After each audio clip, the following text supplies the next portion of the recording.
चतुर दूध वाला। दयालपुर नामक गांव में रघुवीर नाम का एक आदमी रहता था। रघुवीर गांव में दूध बेचने का काम करता था। रघुवीर के पड़ोस में उसका भाई ललित रहता था और वो भी दूध बेचने का काम करता था। पता नहीं पिताजी ने ललित को एक गाय क्यों दे दी। अगर उन्होंने ऐसा ना किया होता तो आज पूरे गांव में सिर्फ मैं ही दूध बेचता। ललित बहुत अच्छा इंसान था, दिल लगाकर काम करता था और अपने परिवार के साथ खुश रहता था। मगर रघुवीर हमेशा अशांत रहता था, सभी का बुरा करने में लगा रहता था। अरे रघुवीर, आ गए दूध देकर? हाँ हाँ आ गया, तुम बताओ।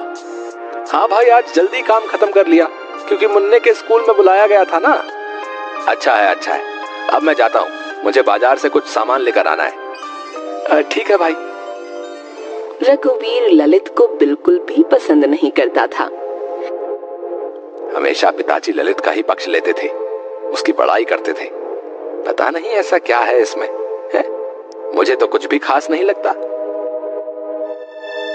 ललित का सुखी और शांत जीवन रघुवीर से देखा नहीं जाता था। रघुवीर घर आता है, तभी उसकी पत्नी चंदा कहती है, आ गए आप? कहाँ घूम रहे हैं सुबह से? तुम काम बताओ ना, तुम्हें क्या मतलब मैं कहीं भी घूमूं? सुनिए जी, ये हर वक्त मुझसे चिड़चिड़ा होकर मत बात किया कीजिए, बता देती हूँ। हाँ, तुम मेरा दिमाग खाना बंद करोगी तभी तो मैं शांत होकर बात करूंगा। छोड़िए जी, आपको समझाकर कोई फायदा नहीं, मैं सीधे मुद्दे की बात करती हूँ। हाँ बोलो, क्या बात है? धीरे धीरे बच्चे बड़े हो रहे हैं, इसीलिए खर्च बढ़ता जा रहा है और आपकी आमदनी उतनी की उतनी ही है। ऐसे घर नहीं चल पाएगा। हाँ तो क्या चाहती हो, मैं क्या करूं? है? इसे गाय के दूध को बेचने से कुछ नहीं होने वाला। आप खेती बाड़ी भी शुरू कर दीजिए, जिससे हमारी आमदनी अच्छी हो। अरे चुप रहो, इस कड़ी धूप में मैं नहीं कर सकता खेती बाड़ी। जरा देखिए तो सही, ललित भैया कितने मेहनती हैं। कभी आप भी उन जैसा बनने की कोशिश क्यों नहीं करते? लो, अब बस तुम्हारे मुंह से ही सुनना बच गया था। तुमने भी कह दिया। ये काम करो, चली जाओ उनके ही पास। ये क्या बोले जा रहे हैं आप? जरा भी समझ नहीं आप में, जो मन में आता है वो बोल देते हैं। मुझे नहीं बात करनी आपसे। चंदा गुस्सा होकर वहां से चली जाती है। पता नहीं ऐसा क्या देख लिया इस चंदा ने ललित में, जो ये भी ललित का गुणगान गाने लगी। कुछ ना कुछ तो सोचना ही पड़ेगा। रघुवीर आमदनी बढ़ाने के बारे में सोचने लगता है। कोई तरीका नहीं मिल रहा जिससे आमदनी बढ़ जाए और मुझे खेत पर काम ना करना पड़े। रघुवीर गाय का दूध निकालता है और उसे लेकर सभी के घर देने जाता है। एक काम करता हूँ, जब दूध देने जाऊंगा तब सभी के घर से कुछ ना कुछ चुरा लूंगा। रघुवीर ऐसा ही करता है। जिस भी ग्राहक के घर दूध देने जाता था, सभी के घर कुछ न कुछ चोरी कर लेता था और उन्हें बेच देता था। इस काम से भी कुछ खास पैसे नहीं मिल रहे हैं। इन छोटे मोटे सामानों को बेचकर 100-200 मिल पाते हैं। इसमें क्या होगा? कुछ बड़ा सोचना होगा। सभी को दूध देकर जब रघुवीर घर वापस आ रहा था, तभी उसकी नजर ललित पर पड़ती है। ललित एक ग्राहक को दूध दे रहा था। लीजिए भाई जी, 2 लीटर दूध। लाओ भाई लाओ। वैसे एक बात तो माननी पड़ेगी भाई, हैं? तुम बहुत ही अच्छा दूध देते हो भाई। मेरे घर में सभी लोग तुम्हारे दूध को बहुत पसंद करते हैं भाई। बस मिलावट वाला काम मैं नहीं करता, बाकी तो मेरी गाय है ही अच्छी। समझ लीजिए बस पिताजी का आशीर्वाद है। ठीक है भाई ठीक है, अब मैं चलता हूँ। कल भी 2 लीटर दूध मेरे लिए रखना, ठीक है? हाँ जी जरूर। ललित साइकिल लेकर आगे बढ़ता है। अरे रघुवीर, तुम भी दूध देकर आ रहे हो क्या? हाँ, अभी थोड़ी देर पहले काम खत्म हुआ है, अब घर जा रहा हूँ। चल मैं भी घर ही जा रहा हूँ। रास्ते भर रघुवीर बहुत खुश था। घर आकर वो सोचता है, वाह, एक तरीका मिल गया जिससे मैं अच्छी कमाई कर पाऊंगा। अगले दिन रघुवीर बहुत जल्दी उठ जाता है, अपनी गाय का दूध निकाल लेता है और ललित के घर में झांक झांक कर देखने लगता है। जैसे ही ललित दूध निकाल कर अंदर जाता है, रघुवीर ललित के घर में घुस जाता है और उसके बर्तन से आधा दूध निकाल कर अपने पास रख लेता है और बाकी में पानी मिलाकर वहां से भाग जाता है। ललित अंदर से आता है। चलो दूध देकर आता हूँ। रघुवीर पहले की ही तरह अपने सभी ग्राहकों को दूध दे देता है और साथ ही ललित के पास से चुराया हुआ आधा दूध घूम घूम कर बेच देता है।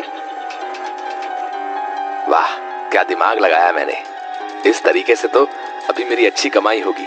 साथ ही आने वाले दिन में ललित के ग्राहक भी कम होंगे और वो भी मेरे पास ही आएंगे। ग्राहक बढ़ जाएंगे तो अभी से भी ज्यादा पैसे आएंगे हैं। ललित पर वर्षों से भरोसा होने के कारण कोई भी ग्राहक ललित से दूध की शिकायत नहीं कर रहा था।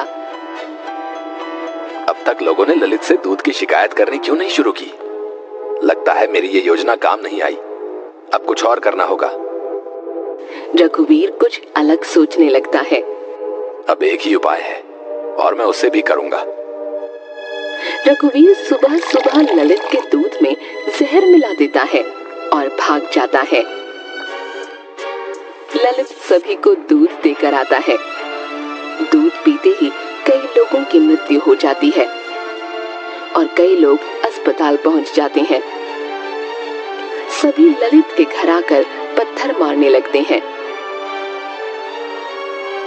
अरे, ये क्या हो गया? अचानक इतनी भीड़।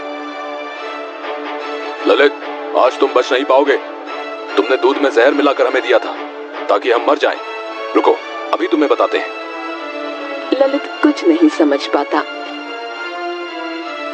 सभी उसे मारना शुरू कर देते हैं। तभी पुलिस वहां आती है और ललित को पकड़ कर ले जाती है। ललित की पत्नी मोना वहां आती है। रुक जाइए, मेरे पति को छोड़ दीजिए, उन्होंने कुछ भी नहीं किया है। पुलिस ललित को साथ लेकर चली जाती है। ललित की पत्नी और बच्चे रोने लगते हैं। तभी मोना की नजर रघुवीर पर पड़ती है। ऐसे दुख के माहौल में रघुवीर मुस्कुरा रहा था।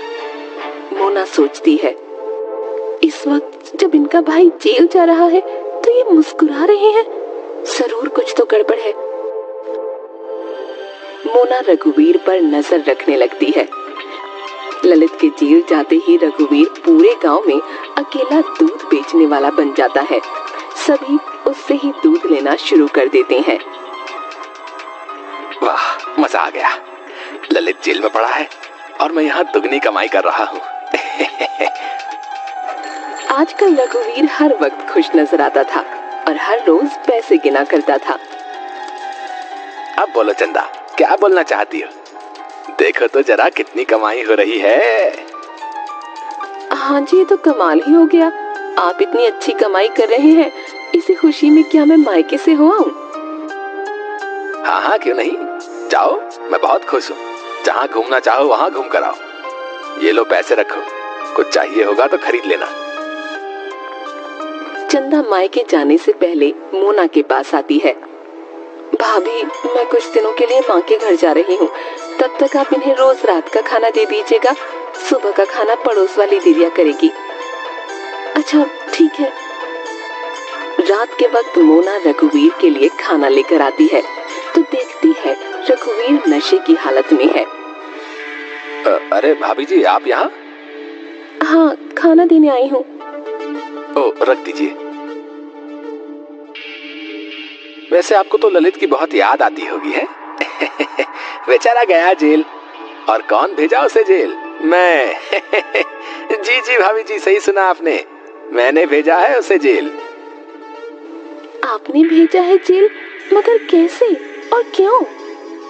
अरे भाभी जी, आप भी ना कुछ समझती नहीं है। मैंने ही तो दूध में जहर मिला दिया था, जिस वजह से उसे जेल हुई। वैसे जब जेल से आए तो कहिएगा मैंने उसे बहुत याद किया। हाँ। रघुवीर की बातें सुन मोना हैरान रह जाती है। मेरा शक सही था। जब मोना वहां से निकल रही थी तभी उसकी नजर एक बोतल पर पड़ती है। वो बोतल जहर की थी। अच्छा, तो यही जहर रघुवीर जी ने दूध में मिलाया था। कौन है इस गांव में जो जहर बेचता है? मिलना पड़ेगा उससे। अगले दिन मोना उस आदमी से मिलती है जो गांव में जहर बेचता था। इसके बाद वो सरपंच के पास आती है। सरपंच जी, मेरे पति बेगुनाह है, उन्हें फंसाया गया है। किसने फंसाया है उसे? आप सभी गांव वालों को बुलाइए, सबके सामने ही सारी बात होगी। सभी गांव वालों को बुलाया जाता है। रघुवीर भी वहां आता है। सरपंच जी, मेरे पति को फंसाने वाला कोई और नहीं बल्कि रघुवीर जी हैं। ये सुन सभी हैरान रह जाते हैं। अरे ऐसा कैसे हो सकता है? ये तो ललित का भाई है। आइए भैया जी, यहाँ सबके सामने आइए और बताइए कि ये जहर की बोतल आपसे किसने खरीदी थी? ये जहर की बोतल रघुवीर जी ने मुझसे खरीदी थी। सरपंच जी, जिस दिन इन्होंने जहर खरीदा ठीक उसके अगले दिन गांव में ये हुआ था।